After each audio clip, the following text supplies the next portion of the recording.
umaga mga kaibigan. Andito tayo sa ilog ng Inyasan kung saan matatagpuan ito sa Sitio Mindiola. Ito po ang ilog ng Inyasan. Napakaluwang na po ng sakop ng tubig.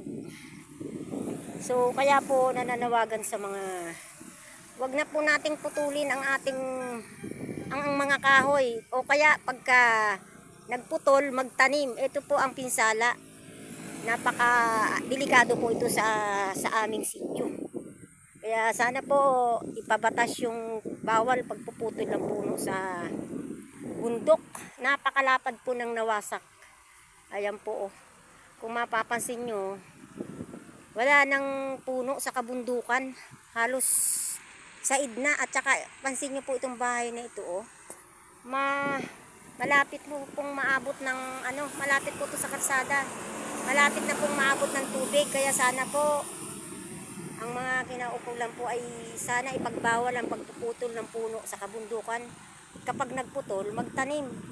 Delikado po ang Sitio Mindiola kapag nagkataon po. Malapit po ito sa kalsada. So, ayan po. Magkabila po, nasira ang tulay. Nakakatakot na rin po. Pansin nyo po ito, malapit na yung bahay. Meron naman po siyang ginawa ng paraan ng gobyerno, pero nakalkal din po dahil nga sa lakas ng impact ng tubig. Tingnan nyo po. Oh, napakalapad. Hanggang dyan po yan sa may Ewan, bakit naabot ng tubig? Ayan po. Ayan malapit ng naabot na ng yung kanilang bahay. So baka sa susunod na ulan, ma-wash out na tong bahay na malapit sa Inyasan. Tingnan nyo Kaya dapat magtanim ng mga puno. Napakalapad ng itong pansin nyo itong tindahan ito. Malapit na, ayan Ayan na. Ayan na Ayan. Napakalawak ng pinsala ng tubig. So kaya dapat po ipagbawal ang pagpuputol ng mga punong kahoy sa bundok. Kapag nagputol, magtanim. Delikado ang Sitio Mindiola pag nagkataon.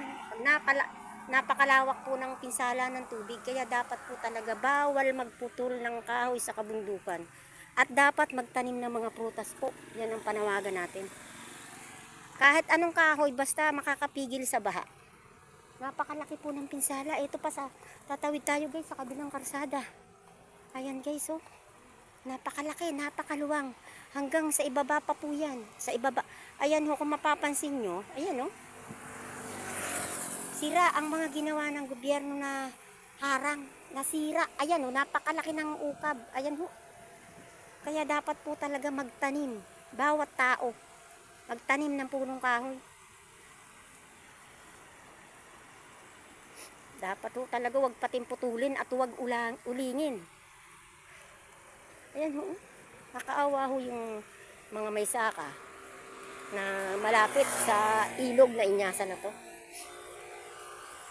Naapektuhan Ayan po napakalaki ng pinuho ng Kaya magkaroon tayo ng disiplina sa ating sarili na magtanim. Ayan pati ugat ng kahoy. Ito hanggang dito ito.